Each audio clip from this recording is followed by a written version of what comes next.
तर नमस्कार मित्रांनो, आज आलतो आपण बांधकाम कामगार संघटना ऑफिसला आपली गाडी भरायला लावली होती. तर भावानं बरेच दिवस झालं ब्लॉग पण आलं नव्हतं. जरा थोडं टेन्शनमध्ये असल्यामुळं काय ब्लॉग आलं नाहीत. मग काय म्हणलं जरा गाडी भरायचं नियोजन कसं आहे काय यांचं बघाव.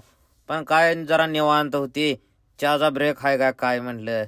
तेवढ्यात माने साहेब म्हणला आता काय फाटदिशी आपलीच गाडी भरती आहे.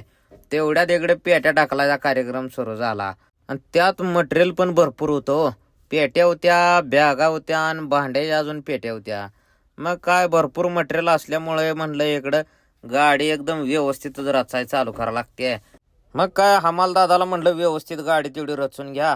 आम्ही आपल्या एका कोपऱ्यात कुठंतरी जाम आपलं बसतो निवांत. मग काय तिथली रचून झाली का लगे इकडं भांड्या पेट्या लावाय चालू झाल्या. मग भांड्या पेट्या सगळं लावून व्यवस्थित गाडी बाहेर काढून गोडांच्या बाहेर आणली. गाडी मस्तपैकी बांधून सगळं टकाटक मध्ये काम केलं.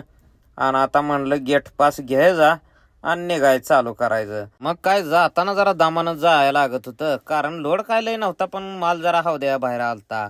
मग काय सोलापूर बायपासला आलो, पुणे रोडला लागलो तर इकडं ऊस तोडी गँग चालली होती. आता म्हणलं कुठल्या चिखलात जाऊन सोडतोय बाबा ह्यांना काय माहिती. मग काय तिथनं आम्ही निघायला चालू केलं. जरा भोका लागल्या होत्या. म्हणलं कुठं तर जाऊन नाश्त्या बेत वर काय जा आणि तिथनं आपलं सांगोलच्या दिशेनं जायचं म्हणलं. मग काय सांगोल्यात आलो तेवढ्यात विशाल शेट गाठ पडलं. ह्यांची नवीन खरेदी जरा तुम्हाला दाखवा म्हणलं. पण काय गडी फोनवर बोलत होता.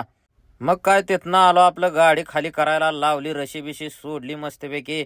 तर भावानं ब्लॉग कसा वाटला काय कमेंट करून नक्की सांगा.